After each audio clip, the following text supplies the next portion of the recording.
Bom dia. Bom, então hoje nós vamos retomar Bom dia. todo o conteúdo trabalhado, desde a formação de cátions e ânions, vamos passar pelas ligações químicas, falando da iônica e da covalente. Vamos falar um pouquinho de polaridade e, para finalizar, a gente vai terminar com as interações intermoleculares, que a gente trabalhou ontem, né? Bom, então vamos só relembrar, ó. Para a gente ter a formação de um cátion e um ânion, que são os íons, o que a gente precisa relembrar? É a última camada da distribuição eletrônica, que a gente chama de camada de valência. Então, se eu pegar aqui, ó, esse elemento, que eu chamo de magnésio, ele tem número atômico 12, certo? Como é que eu sei qual que é o cátion ou qual que é o ânion que ele vai formar? Lembra que a gente tem que distribuir, tem que fazer distribuição eletrônica. Então, aqui eu tenho 12 prótons e ele é um elemento neutro, então significa que eu tenho também 12 elétrons. Por isso, eu vou distribuir até chegar no 12. Então, eu vou usar o diagrama 1s2, 2s2, 2p6, 3s2. O que vocês têm que relembrar, tá? Então, nós temos aqui, ó, a camada K, a camada L e a camada M. Essa camada M aqui, ó, é a minha última camada. Portanto, ela é a minha camada de valência. Se ela é a minha camada de valência, para esse elemento ficar estável, ele segue aquela regrinha do octeto, não é? Que ele fica estável com 8 elétrons na sua valência. Bom, ele tem 2 elétrons na valência. Para 8, ele precisa ganhar 6. Então, é muito mais fácil ele perder esses 2 do que ganhar 6. Se ele vai perder, ele vai se tornar um cátion, porque cátion é positivo, não é? Então, ele vai perder esses 2 elétrons e ele se torna um cátion. Certo? Bom, mas aí, se eu pegar esse elemento aqui, ó, o cloro, que tem número atômico 17, ele tem 17 prótons, é um elemento neutro, portanto tem 17 elétrons. Vou distribuir ele também, até chegar no 17. 1s2, 2s2, 2p6, 3s2, 3p5. Isso seguindo o nosso diagrama. Aí observe, eu tenho aqui a camada K, camada L e também a camada M. Essa daqui é a minha camada de valência. Na minha camada de valência, ó, eu tenho 7 elétrons, 2 mais 5, 7. Para 8, que é quando ele fica estável, seguindo a regrinha do octeto, ele precisa de mais um elétron. Então, é mais fácil ele ganhar esse elétron do que perder 7.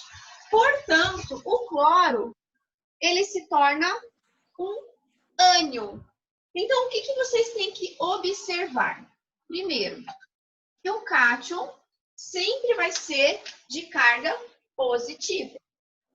E quando ele é de carga positiva, significa que ele está doando elétrons. Tá? Ele doa elétrons para atingir a estabilidade. E quando ele é um ânion, ele é de carga negativa e ele recebe elétrons. Recebe elétrons para quê? Para atingir o octeto e se tornar um elemento estável, tá? Bom, todos os elementos vão se estabilizar com 8 elétrons na camada de valência? Não, a gente já viu que existem a regra do dueto. Por exemplo, o hidrogênio se estabiliza com 2 elétrons. Então, tem as suas exceções na tabela periódica. Mas a grande maioria dos elementos vão se estabilizar com 8 elétrons em sua camada de valência. Distribuiu. Chegou lá na camada de valência. Tem de 0 a 4 elétrons, mais fácil ele perder do que ganhar. Então, ele se torna um cátion. De 4 a 8 elétrons, mais fácil ele ganhar. Então, ele se torna um ânion. O elemento carbono, como ele está bem no meio, que ele vai ter 4 elétrons na valência, ele é um elemento que vai variar o NOx dele de -4 até +4, tá? Então, isso vocês vão ver depois, relembrando quando a gente trabalhar o NOx médio, tá? Bom, lá na tabela periódica de vocês, eu passei para vocês uma relaçãozinha de alguns elementos que tem NOx fixo, tá? Então, vamos relembrar isso aí, ó. O grupo 1 da tabela periódica, todos os elementos da família do grupo 1 da tabela periódica tem NOx mais 1. Então, vou precisar distribuir todo mundo para descobrir o NOx da família 1? Não, já sei que todos eles têm NOx fixo. O NOx deles é mais 1.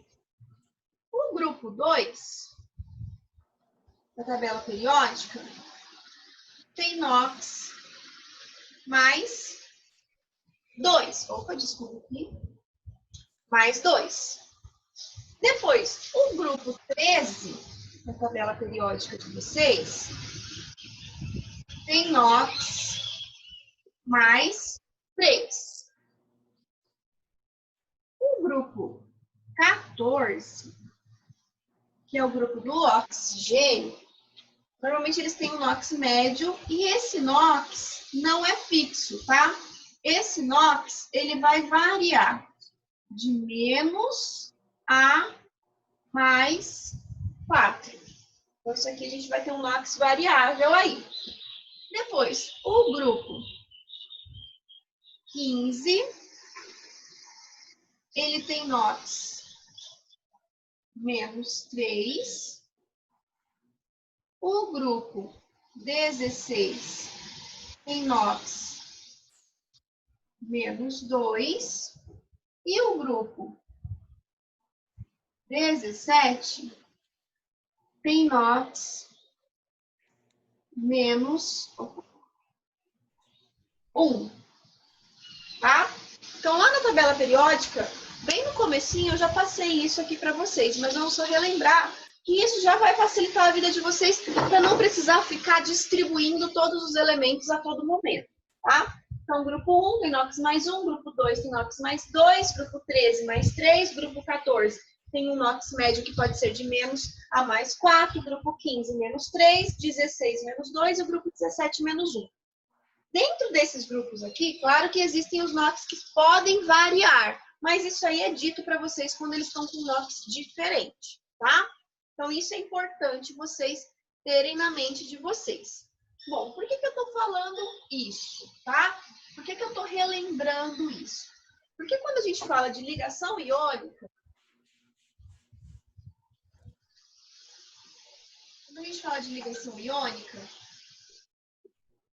a gente vai estar trabalhando com o quê? Com íons, né?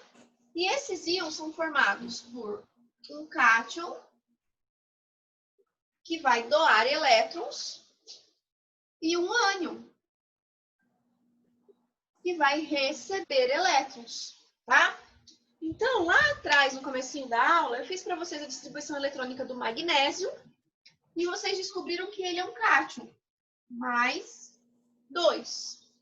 E lá atrás, eu fiz a distribuição eletrônica do cloro. Vocês descobriram que o cloro é menos 1. Bom, o que eu tenho aqui, então? Eu tenho um metal e aqui eu tenho um ametal.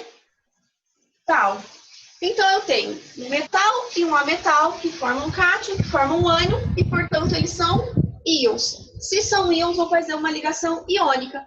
Qual que é o produto dessa minha ligação iônica? Olha que legal. A gente vai juntar, então, um cátion, que vem de um metal, e um ânion, que vem de um ametal, e aí a gente vai ter o produto desse composto. Sempre lembrando que, quando vocês fazem isso aqui, vocês fazem aquela regrinha da tesoura. A carga desse elemento que está aqui, ó, ela vem aqui na frente deste elemento sem sinal, e a carga desse elemento que está aqui vem aqui na frente deste elemento sem sinal. Então, se eu tenho aqui o magnésio, ó, o magnésio, um que está aqui, ó, vem para cá. Como eu não preciso representar. E vou colocar o cloro. Esse cloro, ó, vai receber esse número 2. Então, aqui eu tenho MgCl2. Esse composto iônico, quando vocês vão dar nome para esses compostos iônicos, como que a gente faz? Primeiro eu pego o nome do ânion e depois o nome do cátion. Vocês têm atrás da tabela periódica de vocês uma tabela com todos os ânions e todos os cátions. Então, o que vocês fazem? Viu lá na tabelinha? Ah, Cl-1. Cl-1 lá na tabelinha de vocês está escrito assim, cloreto. Aí olhou lá na tabela periódica de vocês, lá o Mg+2 é o magnésio. Ah, então como é que é o nome desse composto aqui? Esse composto aqui é o cloreto de magnésio. O cloreto de magnésio, portanto, é um composto iônico, tá? Os compostos iônicos, então, tem como característica, vamos relembrar, alto ponto de fusão e alto ponto de ebulição, tá? São bons condutores de corrente elétrica, então conduzem corrente elétrica.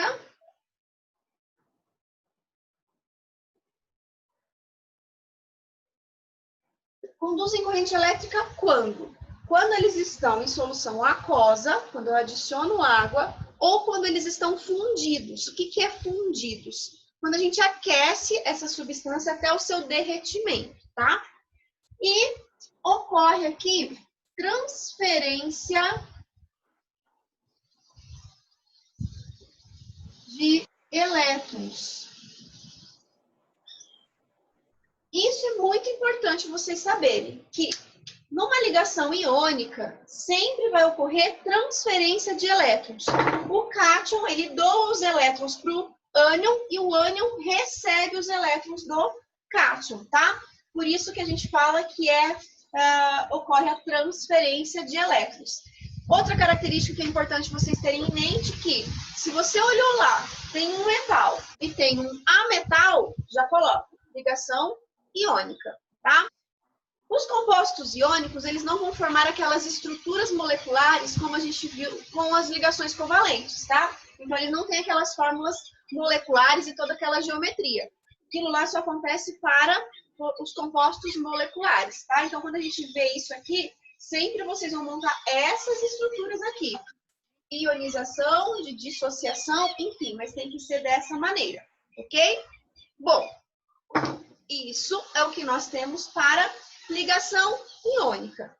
Mas aí, nós vimos um outro tipo de ligação, que eu falei para vocês, que é a ligação covalente. Bom, essa ligação covalente, o que nós vimos lá? Acontece com moléculas. Ou seja, não há o quê? Íons livres. Se acontece com moléculas, acontece na seguinte condição. Com um ametal ligado a outro ametal, com um ametal ligado a um hidrogênio, ou com um hidrogênio ligado a outro hidrogênio. Então, essa é a condição para que aconteça essa ligação covalente. E como que acontece essa ligação covalente? Compartilhamento de elétrons. Então, esses elementos, agora, eles têm que atingir a estabilidade daqueles 8 elétrons na sua camada de valência, compartilhando os elétrons dessa valência. Então, quando a gente pega um elemento que vou colocar aqui o oxigênio, tá? E ele tem lá número atômico 6, número atômico 8, desculpa, o carbono é 6. Se eu fizer a distribuição eletrônica dele, ó, 1s2, 2s2, 2p4. O que a gente chega aqui, ó? Camada de valência é a camada L, e ele tem aqui 6 elétrons na sua camada de valência. Para esse elemento ficar estável, olha só, ele precisa de mais 2 elétrons, porque como ele tem 6, para chegar no 8, ele precisa de mais 2 elétrons. Isso significa o quê? Que esse elemento chamado oxigênio precisa fazer 2 ligações. Se eu pensar no carbono, que tem número atômico 6, quando eu faço a distribuição dele, ó, 1s2, 2s2, 2p2. Olha aqui que a gente tem aqui, ó, camada K, camada L, sendo a camada L também a minha camada de valência, porém com 4 elétrons. Isso significa que o carbono, para ficar estável, precisa fazer 4 ligações. Bom, então, o composto que forma entre carbono e oxigênio. Se o carbono precisa de 4 elétrons e o oxigênio precisa de 2 elétrons, você já tem que chegar na conclusão do seguinte. Bom, para cada 4 elétrons, eu vou precisar de 2 oxigênios, porque cada oxigênio faz 2 ligações. Então, o que a gente coloca aqui, ó? Representa os 4 elétrons aqui do meu composto, tá? E vou representar os 6 elétrons do meu outro átomo. Faço o compartilhamento aqui, ó.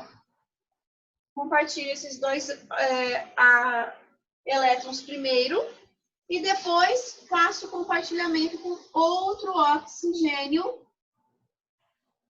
para deixar todo mundo estável.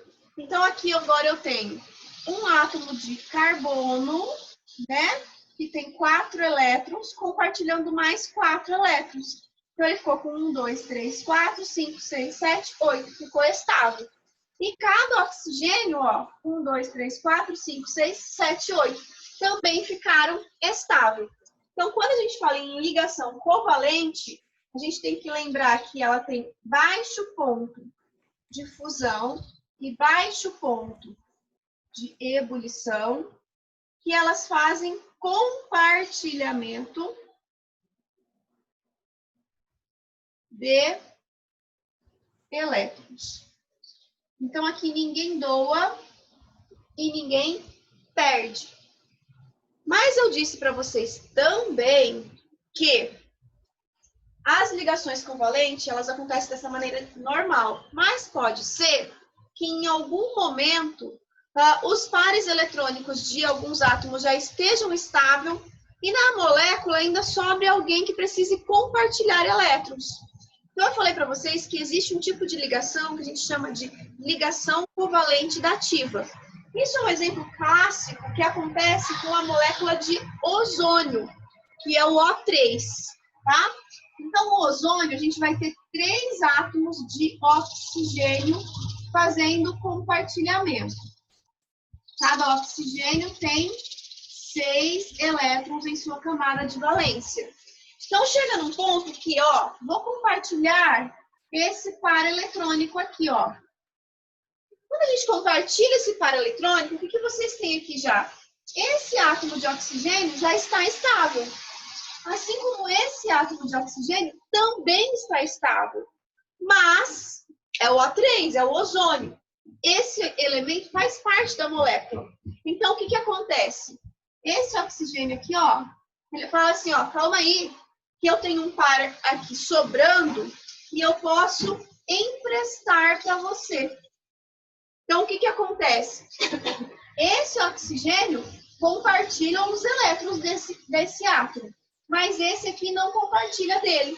Então, ele só empresta, mas não compartilha. Quando aparecer, então, essa setinha aqui, ó, isso representa uma ligação covalente dativa. Tá?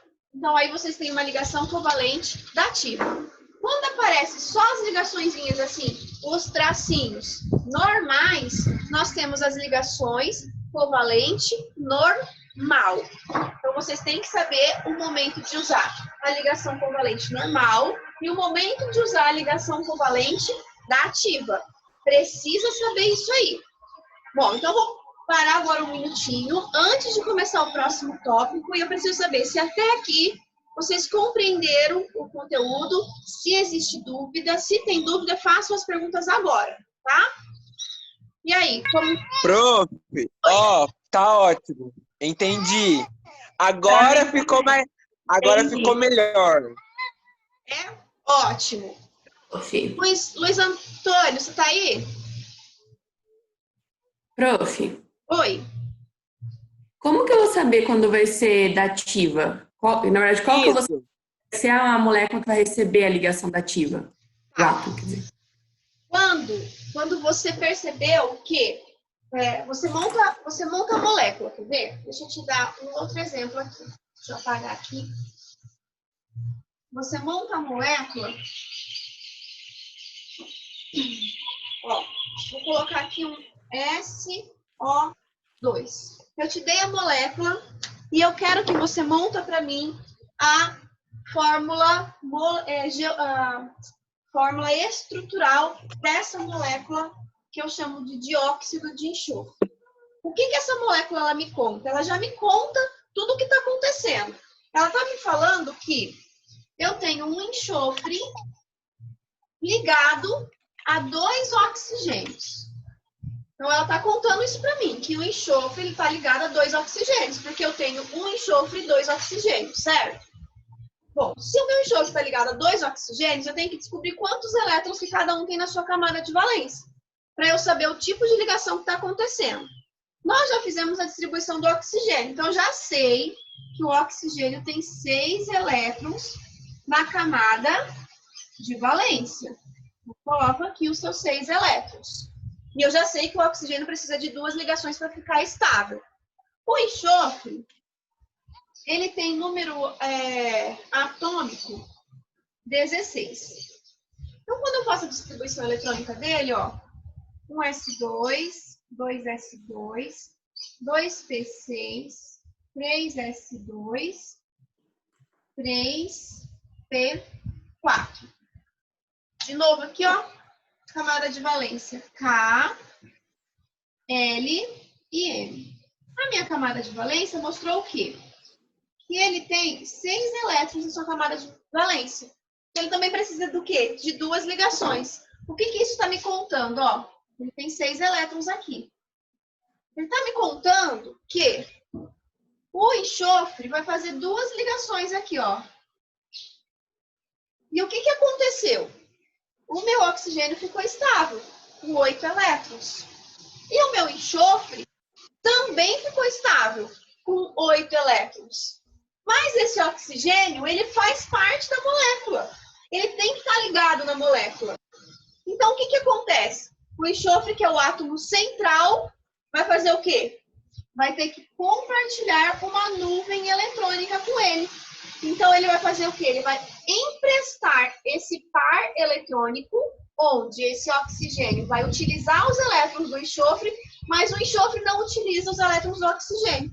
Então, aqui vai ocorrer a ligação dativa. Então, para você saber se vai ser normal ou dativa, só montando a molécula.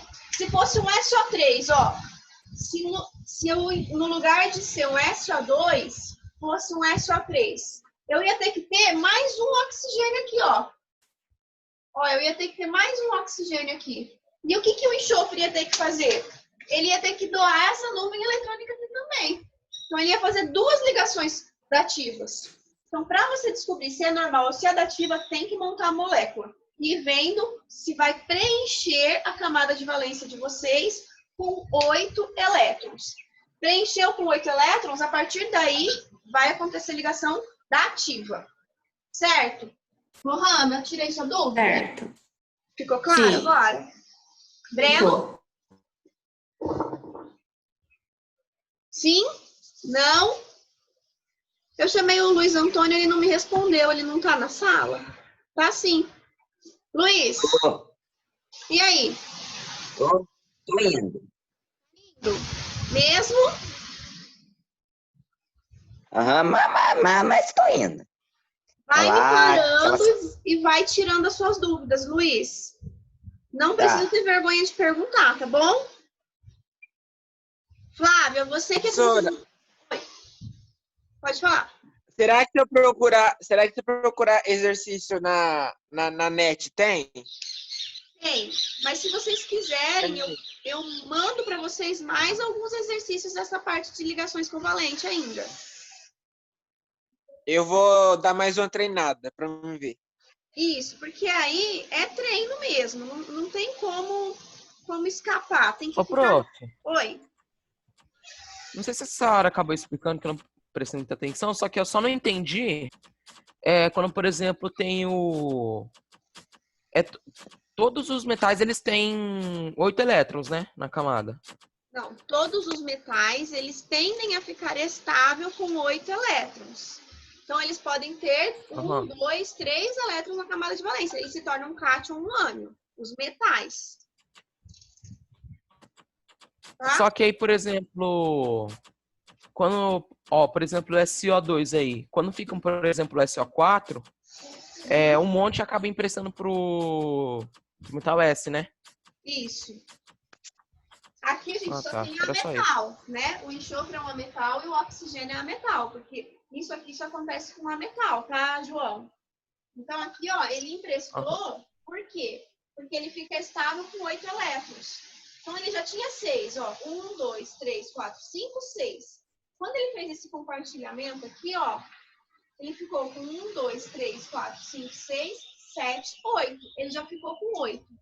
Só que esses dois outros átomos que pertencem à molécula precisam se estabilizar. Então, o que o enxofre, que é o nosso átomo central, fez? Ele emprestou as suas nuvens eletrônicas que sobraram sem compartilhar para os átomos ficarem estáveis. Então, esses oxigênios aqui, ó, eles estão compartilhando o elétron do enxofre, mas o enxofre não está compartilhando o elétron do oxigênio. Por isso que é dativa, ele está emprestando. Entendeu, João? Claro, esse conteúdo que é novo para você, que você me disse. E aí? Como que tá? Eu tô entendendo, tá tudo certo. Ah, ótimo. Letícia? Também achei bem fácil essa parte, assim. Agora ficou bem mais claro. Ok. Gabriel? Os dois, tá? Pode já me dar uma resposta. Tô tranquilo. Tudo certo, prof. Beleza, então. Pessoal, então agora que a gente viu essa parte das ligações covalentes e vocês relembraram esse assunto, a gente entra então na geometria molecular. A geometria molecular, ela realmente vai acontecer com o quê? Com os compostos covalentes. Vocês já estão vendo que eu fui montando aqui as geometrias, né? Então, eu vou passar com vocês agora com todas as geometrias de novo, para vocês poderem compreender como que vocês vão montar as estruturas moleculares de cada molécula, certo? Só que a gente só tem 6 minutinhos nessa aula, então eu vou encerrar ela e vou mandar um novo convite lá. Tá bom? Ok. Então vamos fazer assim. Ok. Então vou mandar Ok. para a segunda aula. Até daqui a pouquinho.